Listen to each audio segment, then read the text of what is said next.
दोस्तों, welcome back once again to our channel billion education. Myself Yash. और दोस्तों, आज हम बात करने वाले हैं एरोमेटिक कैरेक्टर, ओके, यानी हकल रूल के बारे में। ठीक है, हकल नाम के साइंटिस्ट थे, उन्होंने एक रूल दिया था जो कि पाई इलेक्ट्रॉन से रिलेटेड है।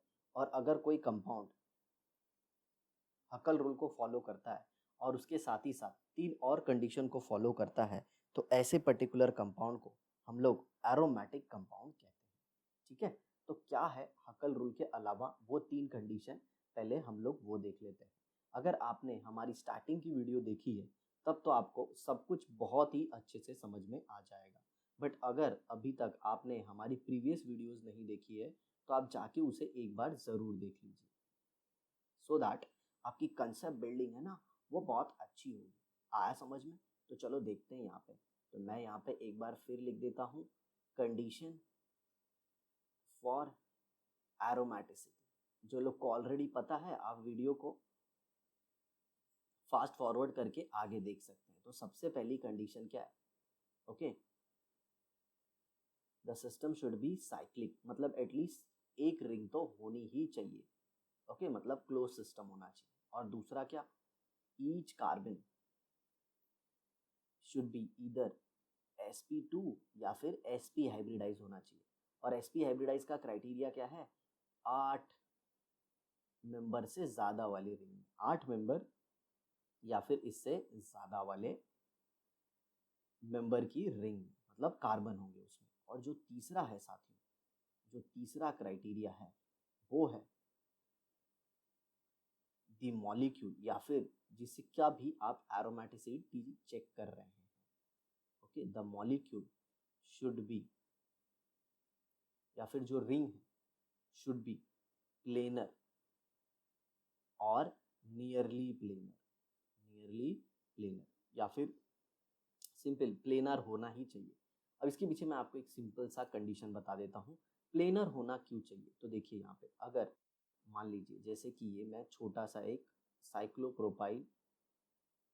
साइक्लोप्रोपिनाइल कार्बोकेटायन लेता हूँ और इसे थोड़ा सा टेढ़ा करके बनाता हूँ और इसमें आपको p ऑर्बिटल दिखाता हूँ। तो देखिए यहाँ पे ध्यान से देखिएगा बहुत। ओके, तो मैं करने जा रहा हूँ इस मॉलिक्यूल को थोड़ा सा टेढ़ा। देखिए मैंने टेढ़ा कर दिया, हाँ या ना? अब जरा देखिए, आपका पॉजिटिव चार्ज यहाँ पे है तो ये p ऑर्बिटल है, ये p ऑर्बिटल है। ठीक है, और ये p ऑर्बिटल है। इस पाई बॉन्ड को थोड़ा सा मिटा देते हैं। तो ये मैंने मिटाया इस पाई बॉन्ड को। देखिए, अब देखिए यहाँ पे ये p ऑर्बिटल जो है ये इसके साथ ओवरलैप करेगी, ये इसके साथ ओवरलैप करेगी और ये इधर ओवरलैप होगी। अब ये खाली है तो आप एक और रेजोनेटिंग स्ट्रक्चर बना सकते हो। उसमें आप क्या कर दोगे? देखिए यहाँ पे ध्यान से। ओके, ये p ऑर्बिटल को हालांकि अलग कलर से दिखाना होगा। ये ऐसे, ये ऐसे, और यहाँ पे अगर आप देखें तो ये ऐसे। देखिए कैसे तीनों पैरेलल है। ओके, अब ऐसे मत सोचना कि सर ये दोनों तो ऊपर हैं, ये दोनों तो नीचे हैं। अगर आप देखना चाहते हैं तो मैं आपको 3D व्यू दिखा देता हूँ उसका। ठीक है, 3D व्यू, ताकि आपकी फीलिंग एकदम परफेक्ट हो जाए। ये देखिए ऐसा है। ओके, मतलब ये जो मॉलिक्यूल है ये स्क्रीन के अंदर घुसा हुआ है। ये जो डॉटेड पार्ट देख रहे हो ये स्क्रीन के अंदर घुसा हुआ है, मतलब ऐसा फ्लैट मॉलिक्यूल है, पेपर के ऊपर है। तो ये देखिए अब ये इसके साथ ओवरलैप कर लेता है और यहाँ पे क्या आ जाएगा? Positive charge. ठीक उसी तरह से ऐसे भी हो सकता है, ये देखिए ऐसे। अब ये दोनों के बीच ओवरलैप हो जाए और इस पे पॉजिटिव चार्ज आ जाए। ठीक है, तो पैरेलल p ऑर्बिटल होने से क्या होता है? कॉन्जुगेशन होता है। क्या होता है? कॉन्जुगेशन, मतलब जब एक p ऑर्बिटल अपने बगल की दोनों पैरेलल p ऑर्बिटल से पार्शियली ओवरलैप कर ले तो उसे हम कहते हैं कॉन्जुगेशन। सब बारीक बातें हैं दोस्तों, आपको समझना होगा। भले स्टेट बोर्ड है लेकिन आपको ये पता होना चाहिए, नहीं तो 12th स्टैंडर्ड की केमिस्ट्री आपकी वीक रह जाएगी। और फिर चौथा कंडीशन आता है हकल रूल। हकल रूल, तो हकल रूल का क्या क्राइटेरिया है ये हम पढ़ेंगे। तो देखिए यहाँ पे, benzene undergo substitution reaction. Substitution मतलब क्या? ऐसा कुछ, AB plus c gives AC plus b. जी, displacement type, rather than addition reaction. मतलब वो एडिशन रिएक्शन नहीं दिखाता। This property is common to all aromatic compound and refer to as aromaticity और एरोमेटिक कैरेक्टर। ये जो प्रॉपर्टी है ये सारे एरोमेटिक कंपाउंड के लिए लागू होती है। कौन सी? कि वो सब्स्टिट्यूशन दिखाएंगे मेरे भाई, वो एडिशन नहीं दिखाते। ये सब हम पहले पढ़ चुके हैं, तो मैं इसके बारे में ज़्यादा चर्चा नहीं करूँगा। देखिए आगे, the aromatic character of benzene is को related to its structure. Okay, जो एरोमेटिक है बेंजीन, उसके पीछे कारण है उसका स्ट्रक्चर। क्या है aromaticity? Is due to extensive cyclic delocalization of pi electron in planar ring structure. अब मैं आपको यहाँ पे एकदम है ना कड़क अंदर की बात बताता हूँ। बोलते हैं ना, आप ये क्वेश्चन पूछ लेना, अगर किसी को इसका आंसर आता है मतलब सच में उसको बहुत ही नॉलेज है, या फिर वो तो बस उल्लू बनाया जा रहा है। देखिए क्वेश्चन आता है, पाई इलेक्ट्रॉन ही क्यों डीलोकलाइज होते हैं? पाई इलेक्ट्रॉन मतलब क्या?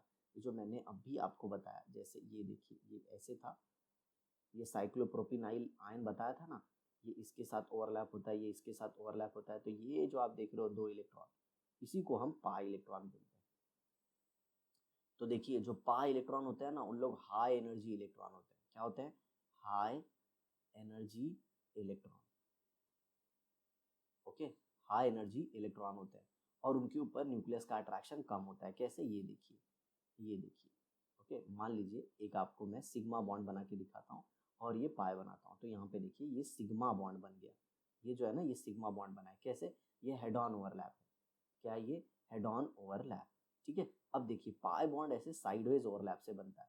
तो अगर आप देखें तो ये जो बॉन्ड है, ये जो बॉन्ड है, ये 2 न्यूक्लियस के बीच में है, 2 न्यूक्लियस के बीच में। तो इस बॉन्ड में ये जो इलेक्ट्रॉन पेयर है, हालांकि यहाँ पे 2 दिख नहीं रहे इलेक्ट्रॉन आपको, तो मैं थोड़ा सा ये डायग्राम को अच्छा कर देता हूँ। तो ये देखिए, ये 2 इलेक्ट्रॉन जो है, ये 2 इलेक्ट्रॉन, ये इस न्यूक्लियस से अट्रैक्टेड है, ये दोनों न्यूक्लियस के बीच में। ठीक है, तो इसकी एनर्जी कम है। लेकिन अगर आप इस इलेक्ट्रॉन और इस इलेक्ट्रॉन को देखोगे तो ये न्यूक्लियस से काफ़ी दूर है, मतलब ये above and below the plane है, मतलब इनके ऊपर न्यूक्लियस का अट्रैक्शन कम है। और हमने बोर मॉडल में पढ़ा था, जिसके ऊपर न्यूक्लियस का अट्रैक्शन कम होता है उसकी एनर्जी ज़्यादा होती है।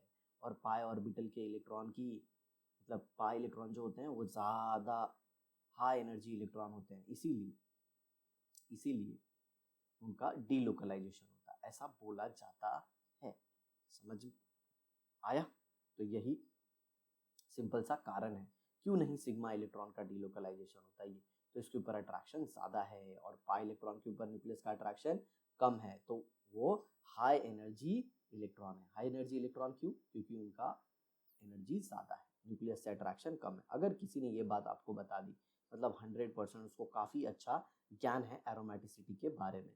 The following 3 rules of aromaticity are useful in predicting whether a particular compound is aromatic और नॉन एरोमेटिक। ठीक है, यहाँ पे देखिए, सबसे पहला, aromatic compounds are cyclic and planar. ये देखिए, all atom in ring are sp2 hybridize. Sir आपने तो sp भी बोला था सर। बोला था ना बेटा, आपको थोड़ा सा अच्छा नॉलेज भी दे दिया मैंने एंट्रेंस लेवल का। ठीक है, sp भी आ सकता है, लेकिन कब? जब रिंग कितने मेंबर की हो? 8 मेंबर की। आगे देखो, each atom in aromatic ring has a p orbital, और p ऑर्बिटल क्या होनी चाहिए? पैरेलल। अरे पैरेलल होगी तभी तो उनके बीच में ऐसे ओवरलैप हो पाएगा, नहीं तो ओवरलैप नहीं हो पाएगा प्रॉपरली। समझ में आया? So that continuous overlap is possible around the ring. तीसरा क्या है? Huckel rule. The cyclic pi molecular orbital found by overlap of pi orbital must contain 4n+2 p electron where n is integer. मतलब simple सी बात है, इतना कुछ tension लेने वाली ज़रूरत नहीं है मेरे दोस्त। आपको सिंपल देखना है कि पाई इलेक्ट्रॉन्स कितने हैं। कोई मॉलिक्यूल अगर दिया है तो उसमें पाई इलेक्ट्रॉन्स कितने, बस। और वो ये कंडीशन को सेटिस्फाई करते हैं या नहीं करते हैं। 4n+2 पाई इलेक्ट्रॉन्स, इसका मतलब क्या है जरा देखिए। 4n+2 पाई इलेक्ट्रॉन मतलब क्या? अगर आप n की वैल्यू 0 रखते हैं, तब रखिए इस फॉर्मूले में, इस फॉर्मूले में तो 4 × 0+2, तो क्या आ गया ये? देखिए पाई को जैसे का तैसे 2 पाई, मतलब मिनिमम कितना पाई इलेक्ट्रॉन होना चाहिए? 2 पाई। और 2 पाई वाला केस मैंने ये आपको बता दिया।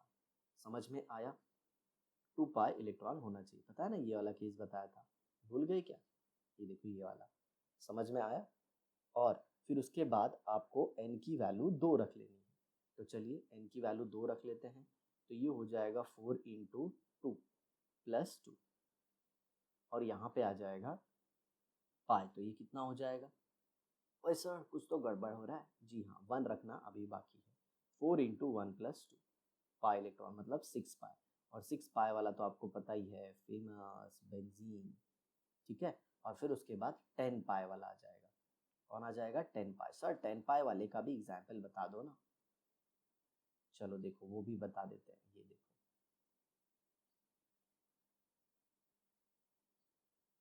ये देखो, ये 10 पाई वाला हो गया। समझ में आया? ऐसे क्लियर? सर इधर बना दे क्या बॉन्ड? ठीक है, बना दो बॉन्ड, क्या फर्क पड़ता है। Clear clear clear clear. तो ऐसे है, तो 2 6 10 14 18 22 26 ऐसे अगर पाई इलेक्ट्रॉन आते हैं, ऐसे अगर पाई इलेक्ट्रॉन आते हैं, तो ऐसे मानना आपकी वो एरोमेटिक कैरेक्टर को फॉलो कर रहे हैं। ठीक है साथियों, आगे देखिए। Let us apply these rule to following compound. देखिए इसमें कितने हैं? 1 2 3 4 5 6 6 पाई हो गए।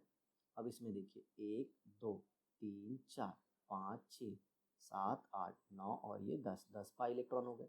सर आपने जो सबसे छोटा 2 पाई वाला बताया था उसका एक बार बता दो। तो ये देखो 1 और ये 2 पाई हो गए। आया समझ में?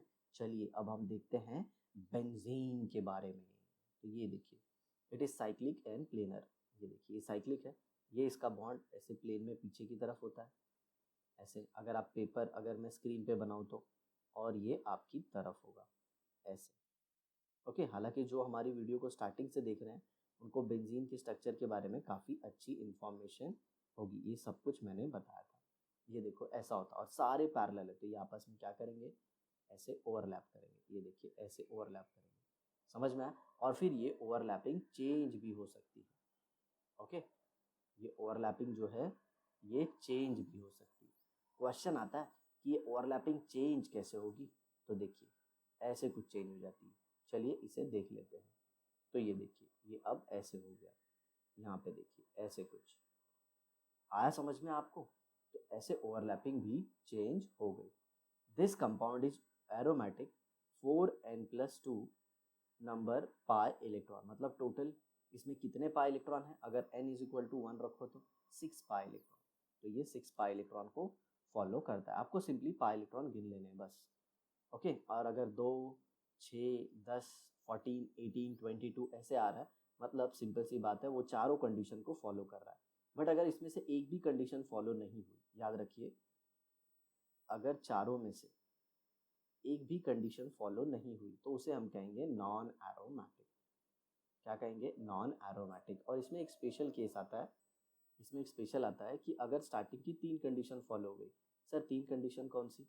जैसे कि मान लीजिए वो साइक्लिक है, और दूसरा उसके अंदर हर एक कार्बन sp2 या फिर sp हाइब्रिडाइज है, और तीसरा वो प्लेनर भी है, लेकिन वो चौथी कंडीशन को फॉलो नहीं करता। सर ये चौथी कंडीशन क्या है? चौथी कंडीशन मतलब सिंपल सी बात है, Huckel rule. Huckel rule that is 4n+2 pi electron के बदले उसके अंदर 4n पाई इलेक्ट्रॉन होते हैं। जैसे मैं आपको एक एग्जांपल देता हूँ। n की वैल्यू अगर आप 1 रखते हैं, n की वैल्यू क्या रखते हैं आप? 1। तो 4 इंटू 1 पाई इलेक्ट्रॉन, मतलब उसके अंदर कितने पाई इलेक्ट्रॉन होंगे? 4। तो ये देखिए ऐसी कंडीशन, इसमें पाई इलेक्ट्रॉन आप देख सकते हैं। आप इसमें पाई इलेक्ट्रॉन इजीली देख सकते हैं। कितने पाई इलेक्ट्रॉन है बताइए? Sir 4। Very good. 1 2 3 4, 4 pi electron हो गए। हाँ या ना? तो ऐसे कंपाउंड को हम कहते हैं एंटी एरोमेटिक। क्या कहते हैं? Anti aromatic. और ये हाईली अनस्टेबल होते हैं। क्या होते हैं? Highly unstable. आया समझ में आपको? ऐसे हाईली अनस्टेबल स्पीशीज होती है। मतलब स्टार्टिंग के 3 कंडीशन फॉलो करेगा, लेकिन हक्कल रूल के बदले ये 4n पाई इलेक्ट्रॉन का कंडीशन फॉलो करता है। तो इसे कहते हैं highly unstable anti aromatic compound. ठीक है, चलिए देखिए आगे। तो ये देखिए ये इंटीजर सब दिया है, हेंस बेंजीन इज एरोमेटिक। दूसरा देखिए naphthalene, it is cyclic and planar. जो नेफ्थलीन है वो साइक्लिक भी है और प्लस प्लेनर भी है। तो इससे आपको क्या स्पेशलिटी दिखती है नेफ्थलीन के बारे में? ओके, आपको नेफ्थलीन का स्ट्रक्चर एकदम अच्छे से पता होना चाहिए। ओके, नहीं पता है तो आप पता कर सकते हैं, ऐसे कोई बड़ी बात नहीं है, ये सिंपल है। ओके, उसकी डिटेलिंग दी गई है। It is cyclic, it is cyclic and planar. देखिए मैंने आपको बताया था एरोमेटिक के लिए साइक्लिक होना बहुत ही ज़रूरी है, और दूसरा प्लेनर। ओके, आगे देखिए, it has 5 double bond and 10 pi electron. Sir मुझे लगता है आपने थोड़ी देर पहले वो जो स्ट्रक्चर बनाया था ना, वो नेफ्थलीन का ही था। जी बेटा, एकदम एब्सोल्युटली करेक्ट। जो मैंने थोड़ी देर पहले स्ट्रक्चर बनाया था वो नेफ्थलीन का ही स्ट्रक्चर था। ओके, तो आई होप आपको समझ में आ गया होगा। देखिए ये वाला स्ट्रक्चर मैंने बनाया था, ये देखिए ऐसे, ठीक है। It has p orbital on each carbon atom of the ring, hence continuous overlap around the ring is possible. This is in accordance with हकल rule. इसमें कितने पाई इलेक्ट्रॉन हो गए? 10 पाई इलेक्ट्रॉन। तो ये भी क्या हो जाएगा? एरोमेटिक हो जाएगा, ठीक है। यहाँ पे देखिए 4n+2 gives 10। Okay, pi electron हो गए, तो 4n is equal to 8, n is equal to 8/4 is equal to 2 and n comes out to be integer. n क्या है? इंटीजर है। मैं बता रहा हूँ ना आपको, अगर पाई इलेक्ट्रॉन 2 होंगे, 6 होंगे, 10 होंगे, 14 होंगे, 18 होंगे, 22 होंगे, 26 होंगे, तो आपको n का वैल्यू इंटीजर ही आने वाला है, हमेशा आप चेक कर सकते हैं, ठीक है। इधर देखिए, हेंस नेफ्थलीन इज एरोमेटिक। ऐसे ही पाइरिडीन भी क्या होता है? एरोमेटिक। देखिए pyridine has 3 double bond and 6 pi electron, 3 double bond and 6 pi electron, ऐसा है, ठीक है। नाइट्रोजन के टोटल कितने इलेक्ट्रॉन होते हैं बताइए? वैलेंस इलेक्ट्रॉन 5 वैलेंस इलेक्ट्रॉन होते हैं, 5 वैलेंस इलेक्ट्रॉन, ठीक है, ऐसे है। तो देखिए यहाँ पे the 6p orbital containing 6 electron from delocalized p molecular orbital, the unused sp2 hybridized orbital of nitrogen containing 2 non-bonding electron is as it is, ठीक है। ओके, अब इससे आप सोचेंगे कि सर किधर है, मेरे को देखना है।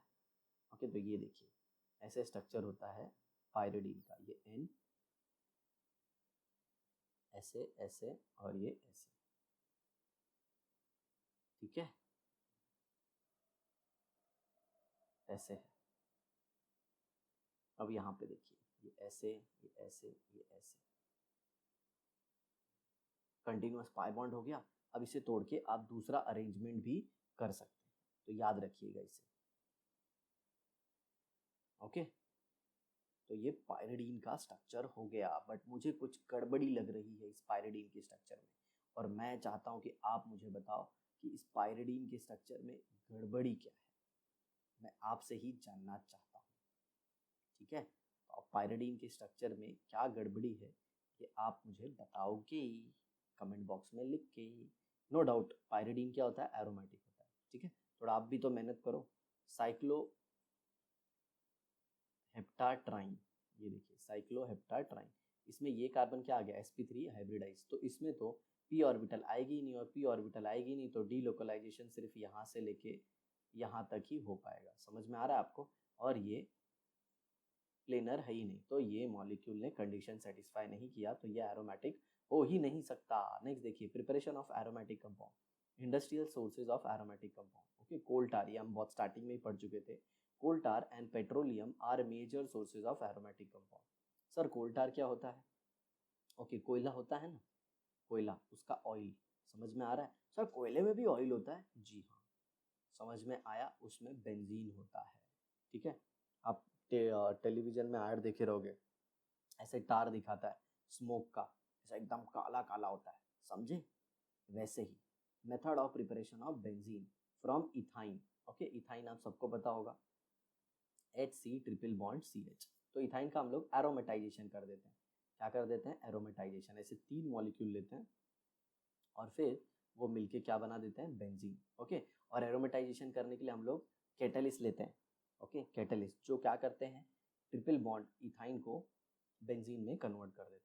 Alkyne when pass through a red hot iron tube at 873 kelvin polymerize to form aromatic hydrocarbon. Polymerize होके क्या बना देता है? ये एरोमेटिक हाइड्रोकार्बन बना देता है। आया समझ में कैसे, वो देखिए यहाँ पे, ये देखिए ethyne when pass through red hot iron tube. Okay, याद रखना पूरा लाल गरम और कौन, लोहा। समझ में आया? याद है डायलॉग सनी देओल का? ओके, कातिया लोहे की तरह यह हाथ है, जो तुझ पे गिर गया ना तो तू गया। सर डायलॉग कुछ अलग था, अरे ऐसे याद रखने के लिए आपको बोला मैंने। At 873 kelvin undergo trimerization to form benzene. तो ये देखिए ऐसे बॉन्ड शिफ्टिंग हो गई, ठीक है। ये देखो ये वाला बॉन्ड शिफ्ट हो गया और यहाँ पे सिंगल बॉन्ड बन गया, ये वाला बॉन्ड शिफ्ट हो गया और यहाँ पे सिंगल बन गया और यहाँ पे सिंगल बन गया, और ये आपको मिल गया बबुआ का बेंजीन मिल गया। ओके, टेम्परेचर याद रखना 873 केल्विन पे ही होगा। Next is D carboxylation. What do you mean by D carboxylation? तो देखिए ये होता है डी कार्बोक्सिलेशन, हम लोग पढ़े थे अल्केन में। ये पूरा CO2 निकल जाएगा और यहाँ पे बन जाता है RH। समझ में आया? इसी को कहते हैं डी कार्बोक्सिलेशन। नेक्स्ट क्या है, from sodium benzoate by decarboxylation. देखिए रिएक्शन भी दे दिया है यहाँ पे। आपको क्या करना है, एनहाइड्रस बिना पानी का, बिना मॉइस्चर का सोडियम बेंजोएट को गर्म करना है सोडा लाइम के साथ। सर सोडा लाइम क्या होता है? NaOH और CaO का मिक्सचर। ओके, NaOH और CaO का मिक्सचर, ठीक है। सर NaOH और COH में CaO का क्या पर्पज होता है? देखो CaO जो है ना, ये कैटालिस्ट की तरह काम करता है। किसकी तरह काम करता है? कैटालिस्ट की तरह। ये रिएक्शन को फॉरवर्ड ले जाने का काम करता है। किधर लेके जाने का काम करता है? फॉरवर्ड। और यहाँ से निकलता क्या है? CO2 निकलता है। क्या निकलता है? CO2। ओके, जनरली ये जो रिएक्शन है ये फ्री रेडिकल मैकेनिज्म से होती है। तो कभी भी आपको ऐसा कंपाउंड मिले, ओके, कार्बोक्सिलिक एसिड का सॉल्ट, तो आप उसमें से CO2 निकाल दीजिए, ओके, और बचे हुए पार्ट में H जोड़ दीजिए, तो ये बन गया आपका बेंजीन। सिंपल है। ओके, हीटिंग होता है। आपको डिटेल में वीडियो चाहिए तो आप हमारी IIT JEE और नीट वाली सेक्शन में जाके देख सकते हैं। हर एक रिएक्शन को काफ़ी डिटेल में बताया गया है। तीसरा देखिए, from phenol by reduction. From phenol by reduction, when vapour of phenol are passed over heated zinc dust it gives benzene. जब फिनॉल को हम लोग किससे पास करते हैं? जिंक डस्ट से। ओके, जिंक डस्ट एक कैटलिस्ट की तरह काम करता है। और होता क्या है इसमें? एक्चुअल में जिंक यहाँ पे कैटलिस्ट नहीं, सॉरी माफ़ी चाहूँगा, रिड्यूसिंग एजेंट की तरह काम करता है। ओके, और ये बेंजीन दे देता है, ठीक है। फिनॉल को डायरेक्टली किस में कन्वर्ट कर दिया? बेंजीन, मतलब ये OH को गायब कर दिया और ये जिंक ऑक्साइड मिल गया, ठीक है। चलिए आगे देखते हैं, physical property of benzene. Benzene की फिजिकल प्रॉपर्टी देखेंगे। कलरलेस लिक्विड है, ओके, कभी कभी आपको स्लाइटली येलोइश दिखेगा ये, ठीक है, ऐसा। इट्स बॉइलिंग पॉइंट, वो थोड़ा सा एयर के साथ रिएक्शन हो जाता है उसका, समझे। इट्स बॉइलिंग पॉइंट, अगर बेंजीन ऐसे येलोइश दिख रहा है मतलब समझ जाइए आप कि थोड़ा बहुत तो रिएक्शन हुआ है। It's boiling point is 353 kelvin and melting point is 278.5 kelvin. मतलब समझ रहे हो, इसका मेल्टिंग पॉइंट 278.5 केल्विन है और अपना रूम टेम्परेचर कितना होता है? 298 केल्विन, मतलब कितना?